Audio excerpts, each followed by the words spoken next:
I don't see any tears on her face. I don't see her wiping her face. I don't see her upset.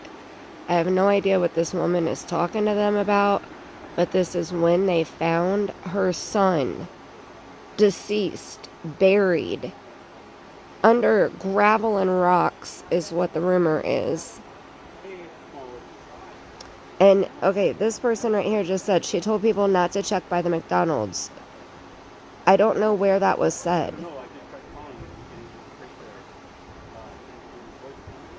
That's the second time I've heard that.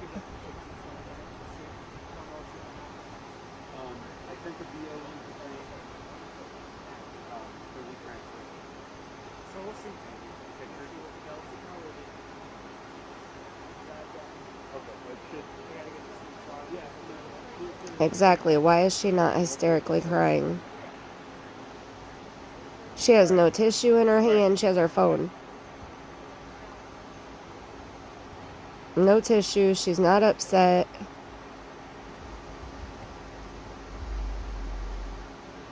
And then as soon as they're done talking, she is the first one to walk away. Because she's already had time to process this. That's why. That's why she's not freaking out. She's already processed that her baby is dead. Which makes me believe even more that she already knew before she left Nevada that her baby was dead. She stayed to help him. See, there she goes. And then who's that guy following her?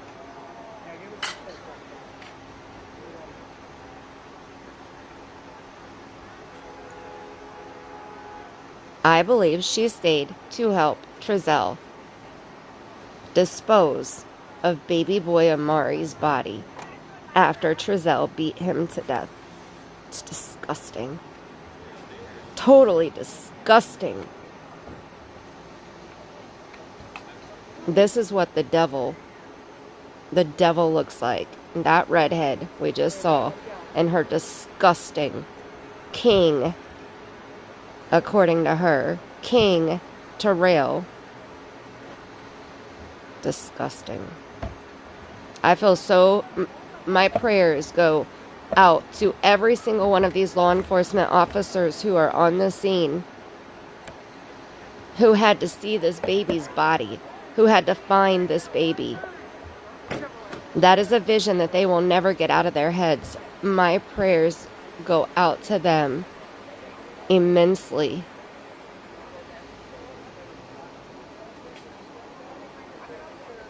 I am very selective who I give my prayers to. And that woman, Taylor Nicholson, doesn't deserve a single prayer, in my opinion.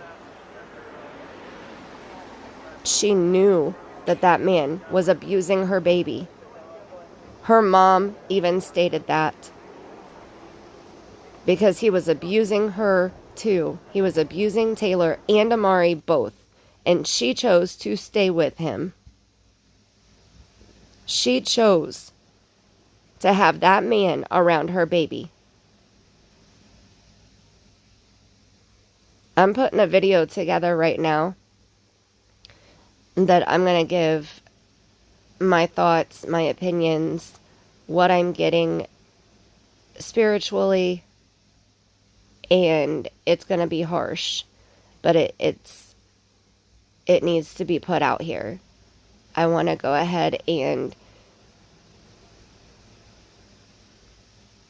put out what I'm seeing, put out what I'm feeling. You know, I've been trying to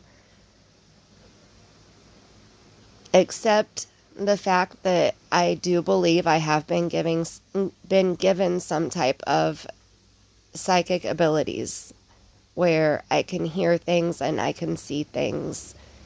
And I have been really trying over the last probably about 2 months now to really accept it, absorb it, and figure out how to use the abilities that I've been given.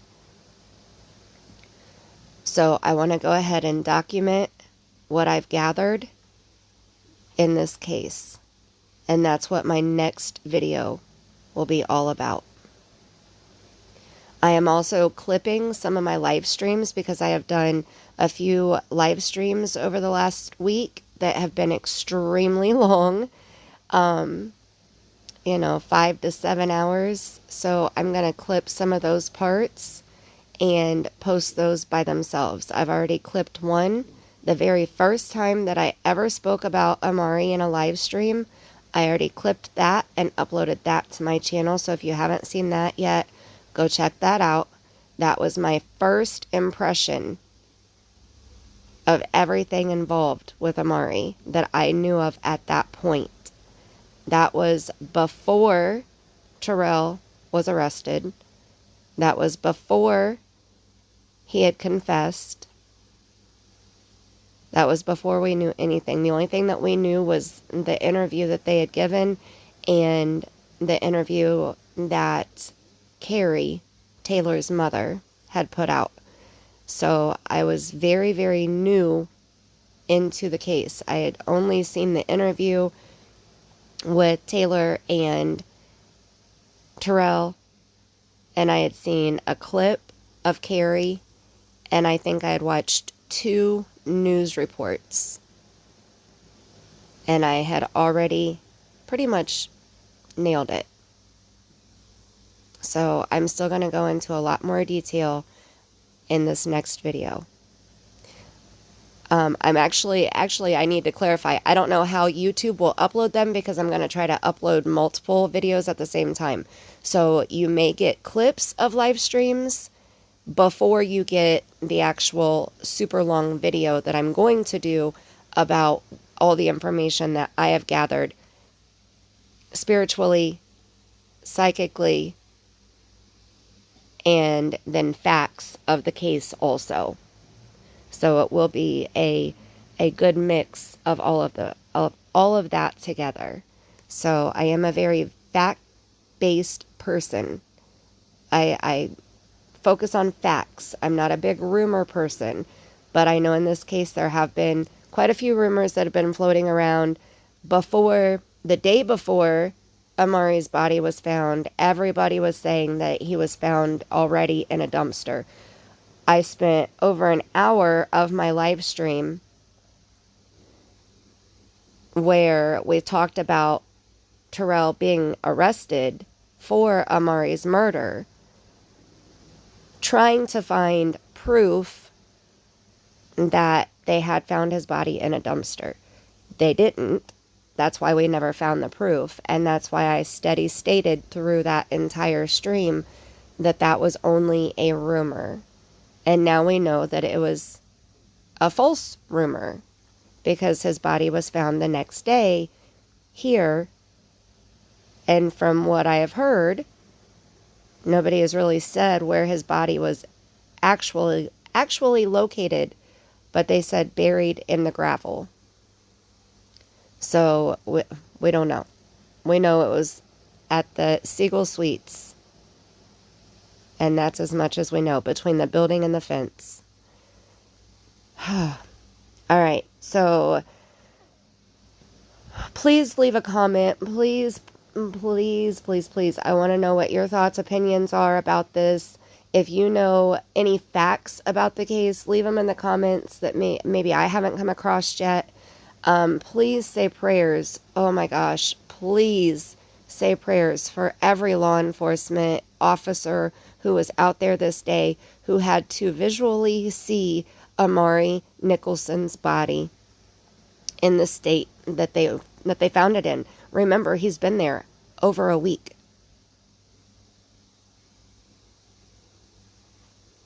In temperatures of over 100 degrees Fahrenheit. And he was beaten. And then he was buried, possibly. I mean, my heart breaks for anyone who had to see that baby like that. And for the coroner who's doing the autopsy. Anyone who has come in contact with this baby since he passed, my prayers go out to them. That's a a mental picture that they'll never be able to erase out of their head. So please say prayers for them.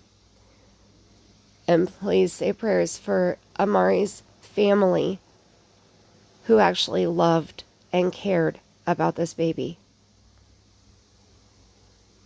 I say prayers for everybody who has love and who cares about this baby boy, Amari Nicholson.